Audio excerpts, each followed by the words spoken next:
4 ቀናት በኢራን ላይ ተከታታይ ጥቃት እንደምትፈጽም የሚያመላክቱ ናቸው።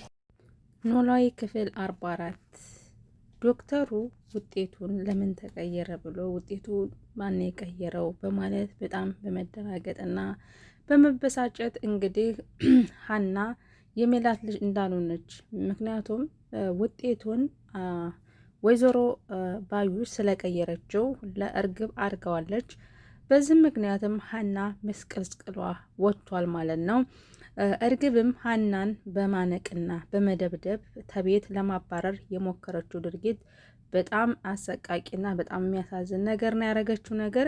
ምክንያቱም እሷ ይህንን ወኔና ድፍረት ያገኘችው ወይዘሮ ባዩሽ ውጤቱን ስለቀየረችው ነው። ዶክተሩ ደግሞ እንዴት ሆነ እንዴት ተቀየረ ውጤቱ እኮ የሀና ነው በማለት ሙግት ገጥሟል ማለት ነው። ማን የቀየረው እንዴት ተቀየረ ማን ነው ገብቶ የቀየረው በማለት ዶክተሩ በጣም በማናደድና በመበሳጨት የሚያደርገውን ነገር ጠፍቶበታል ማለት ነው። ወይዘሮ ባዩሽም ፊቱንም እኮ እኔ ያውቃለሁ ልጄ እኮ እርግብ ናት እያለች ለእርግብ ትከራከራለች፣ ለባዩሽ ትከራከራለች።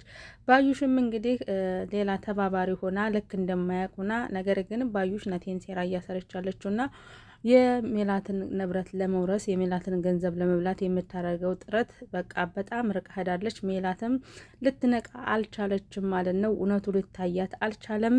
ሰላምና ምናሴ እንግዲህ እውነቱን ለማወቅ እየታገሉ እየለፉ ነው ያሉት። ነገር ግን ሜላት ምንም በእጅ ብላ ልሰማቸው አልቻለችም። ሀናም የሀናን ሀሳብ በፍጹም ልትቀበላት አልቻለችም፣ ልታዳመጣትም አልቻለችም ማለት ነው። ይሄ ሁሉ ድርጊት ይደረግ ግን የሀና አባት አያውቁም ማለት ነው። የሀና አባት ቢያውቁ ኑሮ ይሄን ድርጊት በአጭሩ ይቋጩት ነበር ማለት ነው።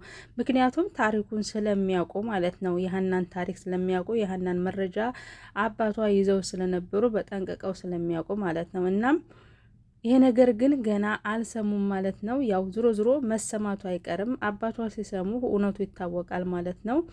ሁሉም ነገር እውነቱ ይታወቃል። አባቷ ከሆስፒታል ሲወጡ ይሄን ነገር እንደሚሰሙ ምክንያቱም ሰላምዬ የማገኘው ሰው ብላ ወጥታለች ማለት ነው። እንግዲህ ማን እንደምታገኝ አብረን የምናየው ይሆናል ማለት ነው። የሀናም እንግዲህ ውጤቱ እንግዲህ ተቀይሮ ሀና ከስራዋ እንደተባረረች ነው እንግዲህ ተሜላት ወይዘሮ ሜላት ቤት ሀናን አባረዋታል ማለት ነው። እንግዲህ አሁን እርግብ ተመቻችታ ተቀመጥኩ ብላ እያለች እንግዲህ ነገሩ ሌላ ተቀይሮ ዶክተሩም ይሄ ነገር በመጭበርበርና በሆነ ስህተት አለ በማለት ደግሞ ምርመራ እንዲደረግና በማለት ያመጣውን ሀሳብ እነ ወይዘሮ ሜላት እና እነ ባዩሽ ሊቀበሉም አልቻሉም ማለት ነው። ምክንያቱም ደግሞ ተተመረመረ ጥንቃቄ አድርገው ስለሚጠብቁ ያ ውጤት ስለሚታወቅባቸው ነው ማለት ነው። ደግሞ መመርመር የለባትም ብለው ዶክተሩም የሆነ ነገር ማድረግ አለብኝ፣ ይሄ ነገር እውነቱን መታወቅ አለበት፣ ሀና ቤተሰቦቿ መሆኗን የሜላት ልጅ መሆኗን ማወቅ አለባት፣ ሜላት ማወቅ አለባት ብሎ ሁለተኛ ምርመራ ለማድረግ እየጣረ ነው የሚገኘው ማለት ነው። ዶክተሩም እንግዲህ በጣም ተናዷል። ምክንያቱም በስራው ውጤታማ ነው። እንደዚህ ያለ አልበስብሶ አግብስብሶ የሚያልፍ ዶክተር አይደለም። ነገር ግን ወይዘሮ ባዩሽ እንዴት እንደቀየረችው እንዴት ገብታ እንደቀየረችው ለራሱ ጥያቄ ሆኖበት በጣም ተናዷል ማለት ነው።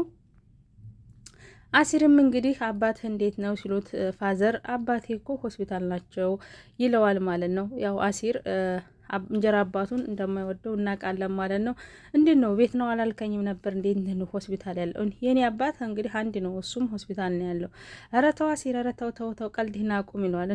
እና እኔ ምን ላድርግ መቼስ እኔ አባቴ እሱ ነው ሌላ አባት የለኝም። በእርግጥ እሱ ታሟል፣ በጣም ታሟል። ፍቅር በጣም ታሳዝነኛለች ይላል አሲር ማለት ለምን ይሉታል ፋዘር ማለት ነው። ፋዘር ለምን ሲሉት ምን ተሰው ጋር ተቃቅሮ እሱ ዘመዱ ብር ነው ዘመዱ ገንዘብ ነው ያስከሆነ ድረስ እሷ ብቻ ናት ያለችውና እሷ መከራዋን እየበላች ነው ሲለው ለፋዘር የሚያዝኑና አይ ብለው ያዝናሉ ማለት ነው። ከዛ ምግብ ያመጣና አሲር ምግቡን ሊበሉ ሲሉ አሲር ለራሱ ሲበላ እኔ የምልህ ልጄ ቆይ ታማሚው አንተ ነህ እኔ ነው? ታማሚው ማስ ነው ይላል። እና ታዲያ ምግቡን ያንተ ብቻ የምትበላ ይሉታል። እንዴ ታዲያ ትንሽ እኔ ልብላ ብዬ ነው እያሉ ሲቀላለዱ ሆስፒታል ማለት ነው። ፋዘር እንግዲህ ልድን ነው ብለው ተስፋ አድርገዋል። ልጅን ተመንገላታት ላሳርፍ ነው ብለው የሚሆነውን ነገር አላወቁም ፋዘር ማለት ነው። ልጃቸው ግን በጣም እየተንገላታች ቤተሰቦቿን አውቃለች። ነገር ግን ለሱ እንዴት ብላ እንደምትናገር በጣም ጨንቋት፣ በጣም ፈርታለች፣ በጣም ተደናግጣለች። ሰላምዬ ደግሞ ለምን አትንገሪያቸው ብላ ያንን ነገር ስላለች በጣም ተደናግጣለች ሀና ማለት ነው። ሀና አንድ እርግጠኛ ሆነችው በዲኤንኤ በውጤቱ እኔ እንዲሆንኩኝ አውቃለሁ ብላ እንዲታወቅልኛል ብላ ነበር። ነገር ግን ወይዘሮ ባዩሽ ጉር ሰርታታለች ማለት ነው።